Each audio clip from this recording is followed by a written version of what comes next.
All right, kids, one of the problems many of us face is getting the kick and the bass to lock together in subwoofer land.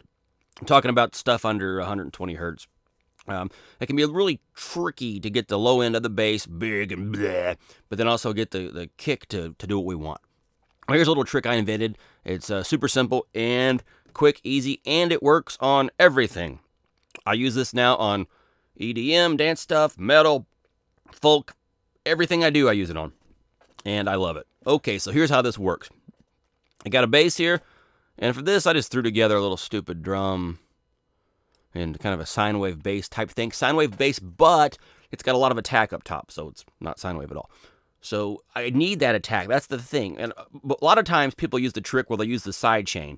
They'll send the kick to a compressor on the bass via sidechain, and that bass will get clamped down every time the kick hits. That's very helpful, but the problem is it clamps all the bass, the top end, mid-range, and bottom. Well, I don't want the mid-range or the top end messed up, so I have a different variation of that. Let me show you. Okay, so here's what we've got before I do anything.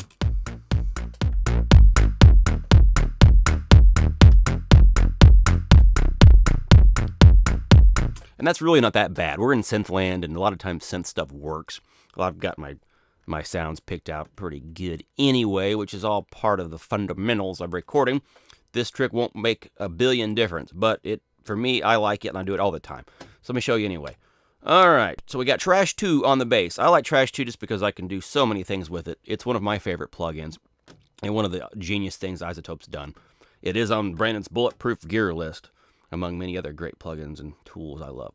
All right, anyway, so what I like about this particular case is I've got multiband on. It's right there. And on the first band, which is the bass, the low end, I've got it set on attack of 30 to 1. A ratio of 30 to 1. Really fast attack and a release of 70-ish. I go kind of fast, but if I go too fast, it distorts like crazy on low frequency gadgets like bass. So I got that about 70. Now here's the plan. Every time the kick hits, we are going to clamp down, but we're on the bass, but we're only going to clamp down on the bass frequencies, the low end, the subwoofer stuff. We're going to leave the mid-range and top alone. So let me show you.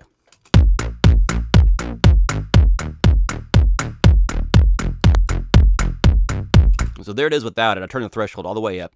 You can watch as the reduction is illustrated in this red line here.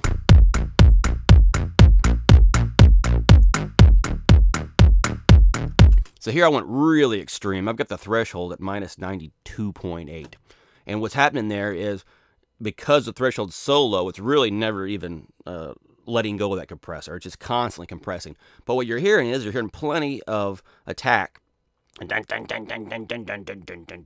all left intact. It's there. So we'll back up to more reasonable settings here.